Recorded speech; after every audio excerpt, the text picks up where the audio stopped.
ça va être à Antiesten. J'ai le registre, il faut les permis, je pense. Hein? OK. Oui. Bonjour à tous. Je remercie les organisateurs Marilène Bertoncini, Ariel Tonello et Lambert Savignon, qui organisent les autres, pour m'avoir invité à cet événement très important, très spécial, et pour leur immense travail de préparation. Je m'appelle Antje Steen, je suis allemande, poète et artiste qui vous parle d'en Italie, où je suis depuis beaucoup des années. En ce moment, je suis dans un petit village sur le lac de Côme. Je travaille aussi comme organisatrice d'un groupe Poetry is my passion, qui fait des projets interculturels avec des communautés internationales à Milan. Et en ce moment, je suis commissaire d'une grande installation poétique artistique, actuellement exposée au Piccolo Museo della Poesia à Piacenza, en Italie. Cette installation consiste d'un énorme sac à dos de voyage fait avec les sachets de thé utilisés. Et il y a plus de 250 poètes du monde entier qui participent avec leurs poèmes et plus de 50 langues différentes. Et maintenant, je veux commencer ma lecture avec un poème qui parle de ce que j'ai fait habituellement à 7 heures du matin. Quand je me réveille, le travail de nettoyage de la maison. Un travail que j'essaie de faire très vite et plus vite possible pour avoir du temps pour les poèmes. Mais il y a toujours une sorte de colère que je ressens, car c'est un des nombreux travaux invisibles que font pour la plupart les femmes. Dans ce poème, j'essaie de surmonter ma colère et de trouver la spiritualité qui existe quand même dans un travail simple comme le nettoyage. Le titre est Épiphanie dans les quotidiennes. Ogni mattina ricomincio la ricerca dell'epifania del quotidiano. Saltare tra piatti appiccicosi, biancheria imbrattata, spazzatura viscida, turbinare in mezzo alla polvere, così impalpabile nel volo, penetrante nella posa, come ci fosse un'alterazione chimica. Il cervello accelera. Ottimizzare, perfezionare, ci vuole più efficienza, più disciplina, più metodo, superare le incrostazioni di questa permanente incompiutezza, trovare un ritmo a preparare il tè, il caffè, un piatto di frutta, un ordine qualsiasi, alfabetico, cronologico, concettuale, trasformare la corona selvaggia in una pallina rotonda, oppure saltare la linea sottile tra campo e bosco, accogliere lo slittare dei sacchetti nella spazzatura del container come atto spirituale. È questa la felicità dell'eterno ritorno. Je vais maintenant, aujourd'hui, il y a le début du printemps, une saison pleine d'espoir et merveille. Toute la nature fait ressortir son potentiel maximum. Aujourd'hui, c'est aussi pour une grande partie du monde arabe la fête de Navrouz, le début de la nouvelle année. Et un début est toujours lié à la mort de la vieille année. Le poème que je lis maintenant parle de bonheur, mais aussi est un hommage à mon père qui est décédé il y a 2 ans. Ce poème est traduit en français par ma chère Marilène Bertoncini. Quel miracle! Qui ne voudrait se réveiller dans le drap blanc d'une forêt de bouleaux? Un monde tranquille, comme moi, vivant son vœu de silence, murmurant en lui-même, quel miracle! Qui n'aimerait pas habiter le temps comme la neige, qui tombe impondérable et tournant en chantant, quel miracle! Qui ne voudrait traverser la prairie au galop, sans sel ni bris, en criant quel miracle! Qui ne voudrait que ces journées finissent pleines comme un sac à dos en voyage, avec un goût de cheesecake dans la bouche, en susurrant quel miracle!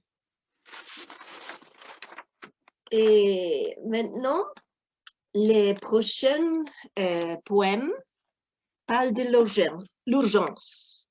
Nous savons tous que cette urgence de pandémie ne peut pas être pensée sans l'autre urgence, moins ressentie directement sur la peau, celle du climat. Dans une ville en Italie, toutefois, les gens vivent régulièrement l'urgence climatique sur leur peau. Ce sont les habitants de Venise qui vivent en continu avec des eaux très hautes pendant les marées spéciales. Ce poème est écrit en 3 langues, allemand, français et un petit part en anglais. Venise. Die Springflut, das war die größte Angst. Diese besondere Konstellation zu Voll- und Neumond, dazu der Sturm aus dem Westen. Da schläft keine Seele und der Deichgraf rennt sich die Sohlen ab. Nous savons tout à l'avance l'alarme, un refrain dans la Sérénissime, qui vibre comme si nous étions en guerre. 2 tonalités à une échelle croissante pour les 120 cm, 3 pour les 130, 4, 5, 6, 7, 8 pour les 187 cm. Nous savons tout à l'avance.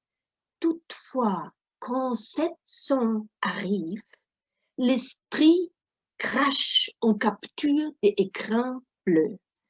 Les pensées giclent comme dans le free jazz. Giant steps, sheets of sounds, dense improvisation, high-speed arpeggios, hundreds of notes running from the lowest to the highest, glissando from past to present to future.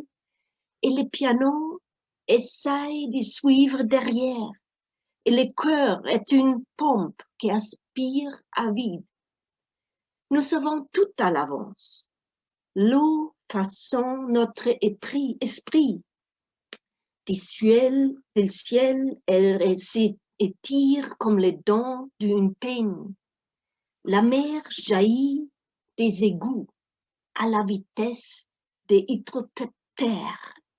Les habitants sont des briques. L'une soutient l'autre. Les secours viennent des anges, des centres sociaux. Cependant, les sels, racleurs perfides, ils creusent de l'intérieur comme les vers à bois. Partout, on est pardon. Encastrés dans les vénelles, comme les gondolés défoncés, les futurs. Pourtant, les passerelles, une scène éternelle pour les selfies des politiques et des touristes. Et maintenant, je vais conclure ma lecture avec un poème que j'ai bien écrit quand ils ont annoncé le nouveau lockdown rouge, maintenant, pour la 3e vague de Covid, les semaines passées. Un facteur qui pèse lourdement psychologiquement, en dehors de la peur, bien sûr, est le manque de prospective. En allemand, il y a un mot qui ne peut pas être traduit en italien et peut-être même pas en français, c'est sich freuen auf, looking forward to en anglais. Ça exprime le bonheur vers l'avenir. C'est un concept très important dans la culture allemande. Nous planifions les choses très tôt pour profiter de ce bonheur qui crée le temps qu'on attend pour un événement. Par exemple, l'Avent, les 4 semaines avant Noël en Allemagne sont presque plus importantes que Noël, car c'est l'attente qui laisse place à l'imagination et crée un bonheur presque corporel. Et maintenant, qu'il n'y a rien de plus que s'y peut planifier, c'est sich freuen auf manque et arrive la nostalgie. Nostalgia. Stanno nella testa per mesi, come un regalo impacchettato sul tavolo, con la carta colorata seducente e i suoi riccioli scintillanti che promettono qualcosa senza dirlo.